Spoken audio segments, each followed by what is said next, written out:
Hello dear, आज का video काफ़ी शानदार है और आज की इस वीडियो के माध्यम से आप लोगों को मैं प्रैक्टिस सेट का यह 10वां नंबर का वीडियो होने वाला है। जी हाँ, तो जितने भी स्टाफ नर्स के तैयारी करने वाले हैं, ठीक है, तो आपके लिए वीडियो काफ़ी शानदार है। 10वां नंबर का आपके लिए वीडियो है, तो ज़रूर देखिएगा। मेरा प्रयास है अच्छे अच्छे क्वेश्चन लाया जाए 20 से 25 और प्रतिदिन सुबह आपको ये दिया जाता है 7 बजे के आसपास वीडियो। तो इसका प्लेलिस्ट भी बना है, आप प्लेलिस्ट में भी जाकर अगर कोई भी वीडियो मिस कर गए हैं तो ज़रूर देखना चाहिए। और ये सारे क्वेश्चन किसी न किसी एग्ज़ाम में ऑफिसर लेवल के नर्सिंग ऑफिसर में स्टाफ नर्स में पूछे गए हैं, इसीलिए सारे क्वेश्चन मैं लेकर आ रहा हूँ। ठीक है, जब एडवर्टीजमेंट निकल जाएगी तो ये क्वेश्चन का नंबर मैं बढ़ा दूँगा, लेकिन अभी क्वेश्चन आपके प्रैक्टिस के लिए 20 से 25 आ रहा है, तो ये ठीक है। नॉलेज भी बढ़ेगा, पढ़ाई का जो स्पीड है ये भी आपको रहेगा। ठीक है, तो शेयर करें। चलिए आज की इस वीडियो को शुरू करते हैं। पहला प्रश्न है, सरकारी अस्पतालों में कंप्यूटर, इंटरनेट, आईसीटी लैब का मुख्य काम क्या होता है? तो अस्पताल में कंप्यूटर, इंटरनेट का मेन काम क्या होता है? आप खुद भी सोच सकते हैं। मरीजों का डेटा सुरक्षित रखना, सही बात है। राज्य केंद्र सरकार के कंप्यूटर को आपस में जोड़ना, बिल्कुल सही बात है। लाखों मरीजों की ऑनलाइन रिकॉर्ड रखना, सही बात है। कंप्यूटर के माध्यम से ही आज ये सारा चीज़ संभव है कि एक दूसरे कंप्यूटर को कनेक्ट कर सकते हैं, रिकॉर्ड रख सकते हैं, ऑनलाइन सारा चीज़ क्लियर रख सकते हैं। ठीक है ना, तो इसलिए ऑप्शन नंबर डी इसका राइट होगा। आगे बढ़ते हैं। तो सरकार द्वारा तय की गई जरूरी दवाइयाँ ईडीएल का फुल फॉर्म होता है इसेंशियल ड्रग लिस्ट, कहाँ मिलनी चाहिए? ये ड्रग कहाँ मिलनी चाहिए? इसेंशियल ड्रग लिस्ट छोटे उपकेंद्रों तथा प्राथमिक स्वास्थ्य केंद्रों पर, बड़े सामुदायिक स्वास्थ्य केंद्रों पर, ए और बी दोनों जगह, इनमें से कोई नहीं। तो देखिए, ईडीएल जो होता है इसेंशियल ड्रग लिस्ट, यह आपको छोटे उपकेंद्र पर भी होता है और पीएचसी पर भी होता है और सीएचसी पर भी होता है। यानी इसेंशियल ड्रग आपको हर एक प्रकार के केंद्रों पर मिल जाएगा, तो इसलिए ऑप्शन नंबर सी आपका राइट हो जाएगा। ठीक है, नेक्स्ट क्वेश्चन है यहाँ पे, health and wellness centre HWC में कितने तरह के टेस्ट जो है मुफ्त होते हैं? हम लोग जानते हैं हर एक सब सेंटर को अब वेलनेस सेंटर के अंतर्गत बनाया गया है। ठीक है, तो यहाँ पे कितने तरह के मुफ्त टेस्ट किया जाता है? ठीक है ना, तो देखिए यहाँ पे सब सेंटर पर 10 और पीएचसी पर 19, जो कि गलत है। सब सेंटर पर 9, पीएचसी पर 15, गलत है। सब सेंटर पर 7 और पीएचसी पर 19, यही ऑप्शन अपना सही है, option number C. Wellness centre के अंतर्गत सब सेंटर पर 7 और पीएचसी पर 19 जांच की मुफ्त व्यवस्था है। ठीक है, चौथा है, गांवों के वेलनेस सेंटर में आयुर्वेदिक इलाज के लिए हफ्ते में कितने दिन तय होने चाहिए? हम लोग जानते हैं आयुष के अंतर्गत, ठीक है, आयुष के अंतर्गत इसमें आयुर्वेद का भी होता है। ठीक है, और वेलनेस सेंटर में आपको पता है आयुष को भी रखा गया है। तो गांव में वेलनेस सेंटर में आयुर्वेद के इलाज के लिए हफ्ते में कितने दिन तय होने चाहिए? तो ऑप्शन है 2 दिन, हर दूसरे दिन, 1 दिन, ज़रूरत नहीं है।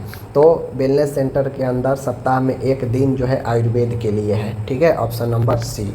5वां क्वेश्चन है यहाँ पे, स्वास्थ्य केंद्र HWC वही हेल्थ एंड वेलनेस सेंटर की टीम को मुख्य रूप से कौन संभालता है? लीड कौन करता है हेल्थ एंड वेलनेस सेंटर को? तो अभी आपको पता है हेल्थ एंड वेलनेस सेंटर पर, हर एक हेल्थ एंड वेलनेस सेंटर पर एक कम्युनिटी हेल्थ ऑफिसर को रखा गया है। ठीक है, तो ऑप्शन नंबर डी राइट होगा। आगे बढ़ते हैं। 6ठा नंबर है, स्वास्थ्य केंद्र वही है HWC का काम कैसा चल रहा है, इसकी जाँच या निगरानी कैसे होती है? आप लोग को पता है जितने भी CHO को हेल्थ एंड वेलनेस सेंटर पर दिया गया है, तो उनके कामों कैसा चल रहा है, उनका कैसा परफॉर्मेंस है, इसका जांच और निगरानी कैसे होती है? तो देखिए, एक तो निगरानी होता है कि HMIS पोर्टल है, ठीक है ना, यह हेल्थ सेक्टर में इंफॉर्मेशन का पोर्टल है, जहाँ पे कितना मरीज को देखा गया है, कितना दवाई वितरण किया गया है, यह रिकॉर्ड डेली ऑनलाइन पोर्टल पर अपलोड करना पड़ता है। ठीक है, तो यह भी आपको ज़रूरी है। सरकारी पोर्टल और जनगणना के आंकड़ों से, ये भी सही है। गाँव के लोगों के बीच सर्वे करके कोई पदाधिकारी पहुंच गया, आसपास पूछने लगा कि आप लोग को यहाँ पे ट्रीटमेंट मिलता है, दवाई मिलता है, व्यवस्था है या नहीं है, सर्वे करते हैं लोगों में, तो उससे भी पता चलता है, निगरानी चलता है। ठीक है, तो इसलिए ऑप्शन डी होगा सभी तरीक़ा से।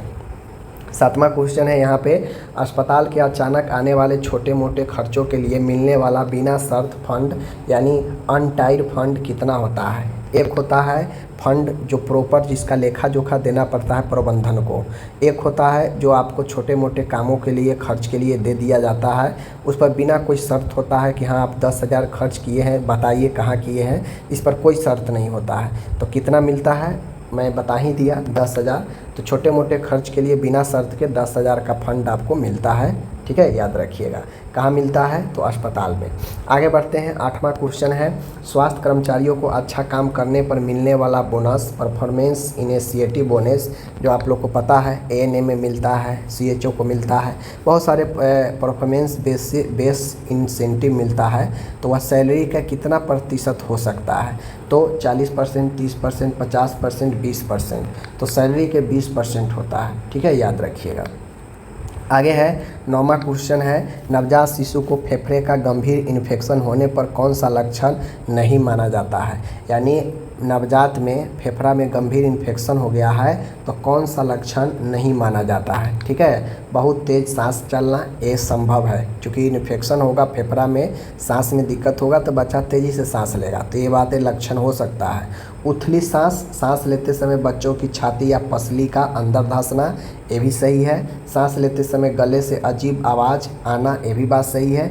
लेकिन ये उथली हुई सांसें, सैलो ब्रीदिंग, यह इसका लक्षण नहीं माना जाता है, ठीक है, याद रखिएगा।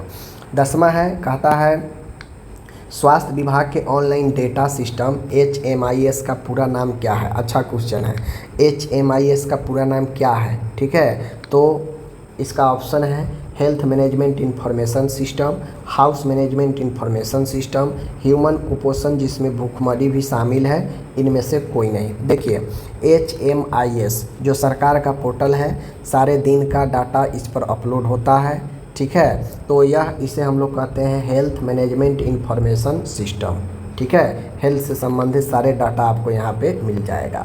11 नंबर का क्वेश्चन है, सरकारी नियमों के अनुसार, ठीक है ना, सरकारी नियमों के अनुसार आशा दीदी को गांव के लोगों के लिए हफ्ते में लगभग कितने घंटे काम करना चाहिए। सरकार का नियम है कि एक जो आशा दीदी होती है, सप्ताह में उन्हें गाँव के लोगों के लिए कितने घंटे काम करना चाहिए। तो हर एक सप्ताह में मतलब हर एक हफ्ते कम से कम आशा दीदी को 10 घंटे, 40 घंटे, 20 घंटे, 15 घंटे, तो सप्ताह में कम से कम 20 घंटे काम करने चाहिए, यह सरकार का नियम कहता है, ठीक है। नेक्स्ट क्वेश्चन है 12, आशा कार्यकर्ता के पास गांव के हर एक परिवार की फाइल में क्या क्या होना जरूरी है। यानी आशा कार्यकर्ता के पास गांव के हर परिवार की फाइल में क्या क्या होना जरूरी है। क्या क्या होना जरूरी है, तो देखिए गर्भवती महिलाओं और बच्चों का MCP कार्ड सही है। स्वास्थ्य से जुड़ी घटनाओं को नोट करने वाला रजिस्टर या कार्ड, ये भी बात सही है। TB, HIV या कुष्ठ रोग से मरीजों के लिए अलग विशेष कार्ड सही है। उपरोक्त से दी गई सभी चीज़ें ये जरूरी है। एक आशा कार्यकर्ता के पास ये सारे रिकॉर्ड होना जरूरी होता है, ठीक है। 13 नंबर का क्वेश्चन है माय डियर कि भारत में कोविड-19 का सबसे पहला मरीज किस राज्य में मिला। तो सबसे पहला केस जो मिला था मुंबई, केरल, कोलकाता, दिल्ली, वह मिला था केरल में, ठीक है, सबसे पहला केस। आगे है 14 नंबर है यहाँ पे, दुनिया में कोरोना वायरस SARS-CoV-2 का सबसे पहला मामला कहाँ मिला था। कोविड-19 का जो सबसे पहला मामला दुनिया में कहाँ मिला था, हॉलैंड में, वुहान चीन में, जर्मनी में, ब्रिटेन में। तो ये मिला था ऑप्शन नंबर बी, वुहान चीन में, ठीक है।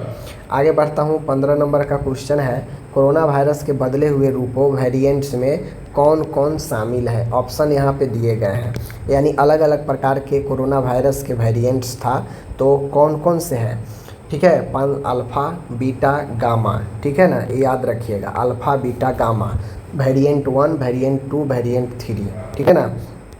तो देखिए 501Y variant 1, 501Y V2 beta, 501Y V3 gamma, यह सब वेरिएंट है अलग अलग। तो यह सारे वेरिएंट है, एक टोटली वेरिएंट है, इसलिए ऑप्शन नंबर डी इसका राइट होगा।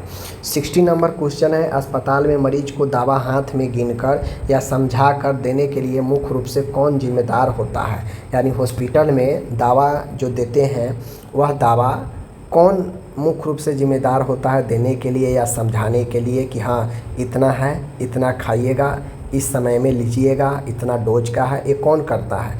तो देखिए बेसिकली दवा समझाने का काम जो होता है वो हम सब जानते हैं किसका होगा, डॉक्टर तो समझाएगा भाई नहीं, फार्मासिस्ट सही है, एएनएम नहीं होगा, लैब टेक्नीशियन नहीं होगा, ठीक है। स्टाफ नर्स का भी काम है समझाने का, वो भी समझा सकती है, लेकिन ऑप्शन में नहीं है तो इसलिए हम लोग फार्मासिस्ट मारेंगे, ठीक है ना। आगे बढ़ते हैं। 17 नंबर का क्वेश्चन है, स्वास्थ्य अभियान के लिए समाज को इकट्ठा करने सोशल मोबिलाइजेशन के तरीके क्या है? यानी हेल्थ के अभियान चलाना है, ठीक है, योजना चलाना है, तो उसके लिए समाज को एक साथ इकट्ठा करने के लिए हम क्या करेंगे? कौन कौन से तरीके हैं हमारे पास इकट्ठा करने के लिए? नेताओं और सरकारी अफसरों की मदद लेंगे, सही बात है, बिल्कुल लेंगे। गांव के लोगों, कंपनियों और मरीजों के साथ जोड़ना ताकि ज़्यादा से ज़्यादा लोग इकट्ठा हो, तो ये दोनों बात अपन सही है, ऑप्शन नंबर सी राइट होगा इसका। 18 नंबर है, राष्ट्रीय बाल स्वास्थ्य कार्यक्रम RBSK में किस उम्र तक के बच्चों को मुफ्त इलाज होता है? RBSK वही है, ठीक है ना, राष्ट्रीय बाल ठीक है सुरक्षा कार्यक्रम, इसके अंतर्गत जो है क्या होता है, कितने एज तक के मुफ्त इलाज होता है? 15 साल, 18 साल, 20 साल, 12 साल। तो right answer option number B 18 साल, ठीक है। आगे बढ़ते हैं। 19 नंबर का क्वेश्चन है, ऐसा कौन सा सवाल होता है जिसका जवाब नहीं चाहिए होता है, बस अपनी बात पर जोर देने के लिए पूछा जाता है? कहने का मतलब है ऐसा कौन सा सवाल होता है जिसका जवाब नहीं चाह होता है, बस अपनी बात पर जोर देने के लिए पूछा जाता है, तो वह कौन सा सवाल होता है?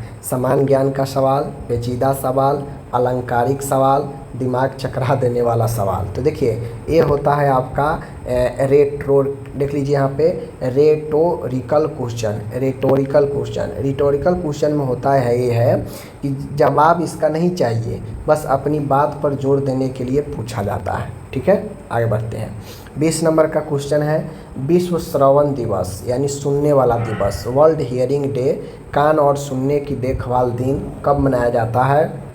तो हियरिंग डे 3 मार्च, 28 फरवरी, 30 मार्च, 1 जनवरी। तो राइट आंसर होगा अपन 3 मार्च। 3 मार्च को वर्ल्ड हियरिंग डे मनाया जाता है।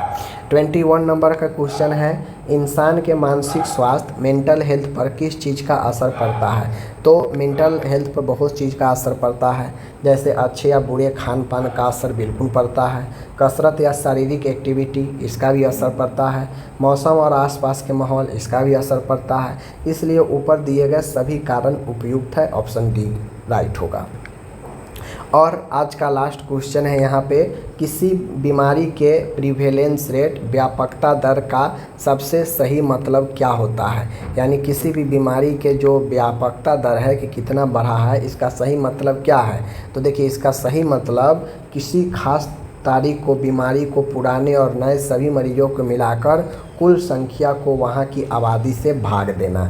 यानी अगर आपको प्रिवेलेंस रेट अगर पता करना है, व्यापकता के बारे में पता करना है, तो पुराने और नए जितने भी मरीज पुराने और नए हैं सबको मिलाकर वहाँ जितने भी संख्या है उतना से अगर आप भाग देंगे तो उसका रेट निकल जाएगा। अगर मान गए पुराना 40 मरीज है मिला और नए जो है 100 मरीज मिला, तो टोटल हो गया 140, और हम देखें कि यहाँ पे 500 जनसंख्या था, तो इतना से हम भाग दे देंगे, ठीक है, याद रहे। तो यही प्रिवेलेंस रेट निकल गया।